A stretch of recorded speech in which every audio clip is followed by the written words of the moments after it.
this time of year, new parents are always so proud to show off their new bundle of joy to all visiting relatives. Well, our health specialist Leah Sarich now with why it's not a good idea to pass around the baby to anyone with the sniffles. Yeah, not a good idea at all. You know, it's hard to believe, it's influenza season. Now we have to talk about RSV season. So yet another virus to talk about. So RSV stands for respiratory syncytial virus. It's a very common virus, one of the most common viruses in the world. But in adults, it causes just a simple cold. The problem is that those adults give that virus to babies, and in babies it causes a very serious respiratory illness, particularly in those babies 6 months of age and younger, a very, very serious illness indeed. Well, it starts like a cold, a little stuffy nose, perhaps not interested in feeding, difficulty in putting on the breast, a little irritable, and then within a day or so a cold will start. And then round about the second or third day they start to have trouble breathing fast. And in many babies that's how it is, and it will settle down in another 4 or 5 days. But in other babies, those more severely affected, after 3 or 4 days they will get progressively sicker, and we may see them in hospital.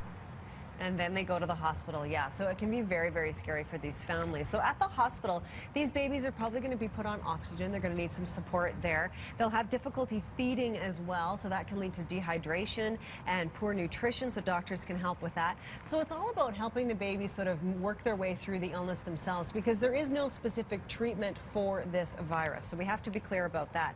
And the problem is that half of those babies that end up being admitted to the hospital with the virus, half of them will go on to develop an asthma-like illness later in their life. And that asthma-like illness can then go away, but for some of them, that asthma-like illness is going to stay with them for the rest of their lives, right into adulthood. So it's really all about preventing the children from getting this virus in the first place. So it, again, very serious illness, and the message here is to try to prevent the infection in the first place. If we have a cold, we shouldn't be around babies. A little cold to an adult can be a severe RSV infection to an infant. Now that, I don't mean parents. Mothers should of course be handling their baby, and fathers too, but other people shouldn't be handing the baby around one to another if they have even the slightest cold. And even if they don't have a cold, they should be washing their hands before they handle the baby, and wash their hands after they handle the baby. That's right. So even washing the hands before you handle the baby, even if you appear well, because of course we know that with a lot of these viruses that are going around, you can be sick and not even have any symptoms yet. So do keep that in mind. Dr. Mitchell knows, of course, this can be very difficult to do this time of year, particularly, for example, if grandma's flown in from New Brunswick and she's come so far, but she picked up a little cold on the airplane.